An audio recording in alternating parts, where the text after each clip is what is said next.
the inner voice does not stop. It's an ongoing conversation in the mind, a voice and a conversation that we're often not even aware of or conscious of, let alone managing it in a healthy way that works in favor of our lives. So this video today, I'm going to go over 6 practical ways and techniques and tools to use when that inner voice is triggered and loud and mean and often toxic. Because if you don't check it, it often will ruin your mood, ruin your day, really affect your emotions, your mental health.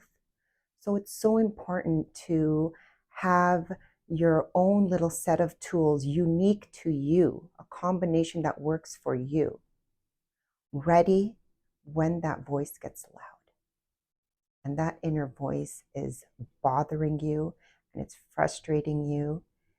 Here are some great ways for you to shut it up.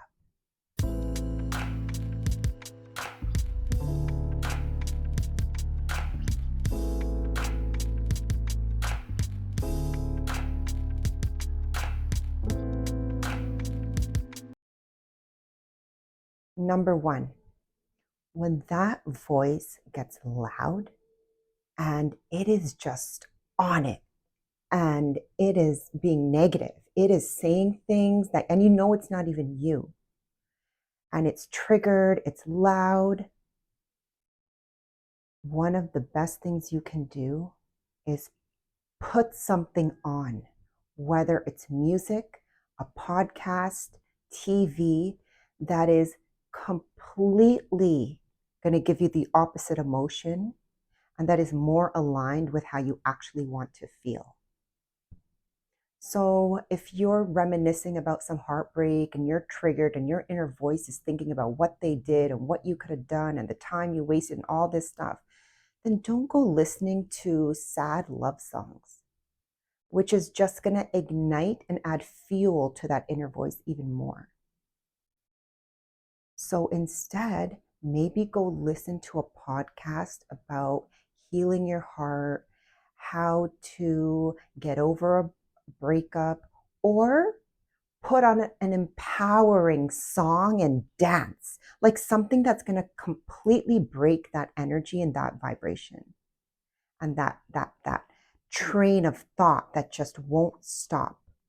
It's so important to know what works for you. That's the other thing. I cannot tell you specifically what to watch, what to listen to, but to leave that up to you to know, hey, when I'm in this sort of an emotion and my inner voice is going crazy and it is overwhelming for me, I know that this sort of music snaps me out of it. So it's really important to understand the type of aligned media that's going to make you feel much better and take you out of that negative domino effect of thoughts. Number 2, when that voice comes up and is loud and triggered and just a lot for you to handle, one of the best things you can do is to abruptly stop it. Literally, if your mind, back to that heartbreak and that pain in your last relationship, if your mind is thinking about that, literally stop the thoughts and say, no, we're not thinking about this. We are going to think about what we're going to make for lunch tomorrow. We are going to think about how to make that project better that I'm working on. We are going to think about our weekend plans. Like literally speak back to it like it's a person and shut it up. Not by wishing and hoping, but by literally changing the conversation, even if you have to speak out loud.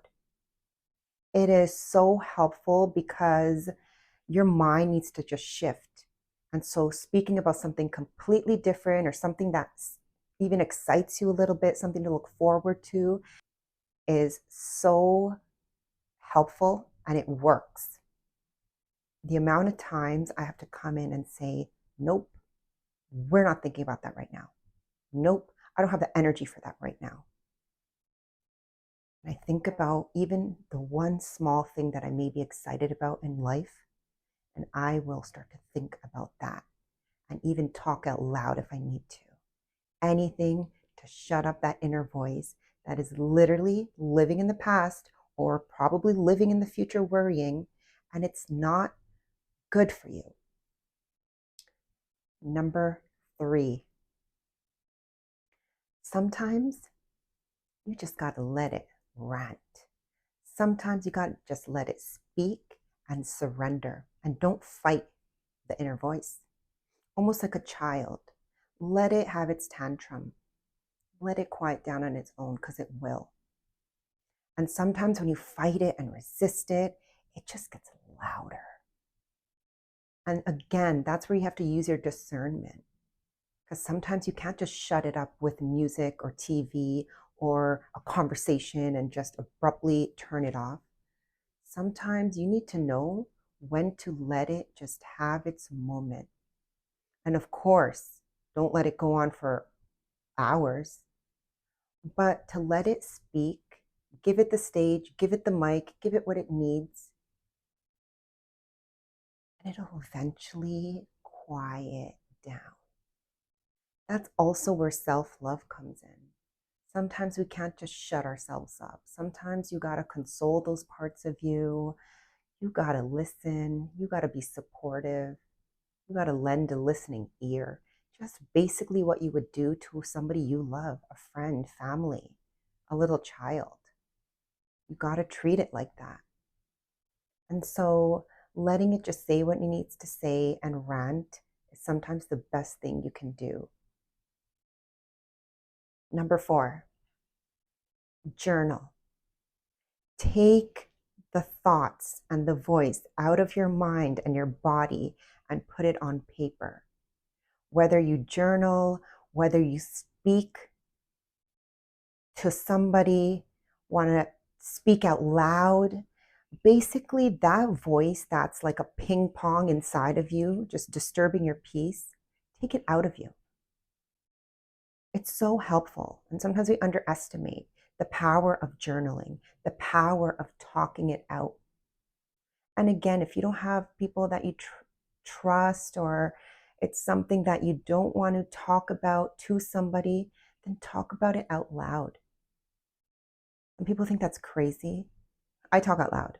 And I recently was traveling and told somebody how I speak out loud, especially when I go for walks. It's so helpful. It's like journaling. It's like meditation to me. And the reaction was like I was crazy. And guess what? I don't give a shit, because that works for me. That's why it's so important for you to do what works for you. Stop doing what other people are doing just because it's a trend, it's normal. So many people are doing it. Like, journaling doesn't always work for me. I need to speak. I need to talk out what I'm thinking inside and compartmentalize my thoughts. And for me, it doesn't always work with writing. I talk to God. I talk to the universe. I speak to myself. And that helps me really take the voice out of my mind and take it out of my body. Very, very helpful. Number 5, which I'm sure most of you are familiar with, is work out. Work out and or take a walk. Sometimes when we are at the gym, working out, the intensity, the body pain, and out of breath, I mean, it is a little bit of a band-aid solution. It's a little bit of a distraction, but it works. Sometimes you just need to sweat it out, work it out, and you feel better. Your mood's elevated, you feel a little better, you release endorphins, you're just in a better mental state. And that's a great way to really naturally quiet that voice down. And so go for a walk, work out. Again, just because you may not be journaling or speaking it out, sometimes releasing the energy is what you actually need. All this pent up anger, pain, and whatever it is that inner voice is just nagging you about. move your body, get out. Because when you walk, it's actually scientifically proven that because your eyes are doing this sort of a motion, it's a relaxing thing for your body. You can read up more on it and Google it, but it's actually proven. That's why you feel so relaxed after walks. And again, when going to the gym, working out, sweating it out, feeling amazing, it's just a great way to have that tool and use it when you need to. Number 6, chant, hum, sing, affirmations. These things also take you out of your mind and put your focus on something else. When you hum or sing, for example, it's either one voice over the other. It's hard to hum, sing, and have your inner voice speaking and triggered and going on and on and on. It's hard to do both at the same time. So literally when you're chanting and humming, you're lowering the volume of your inner voice, maybe even turning it off, because you're saying, singing, humming something else. Sounds so simple, and it is, and it works.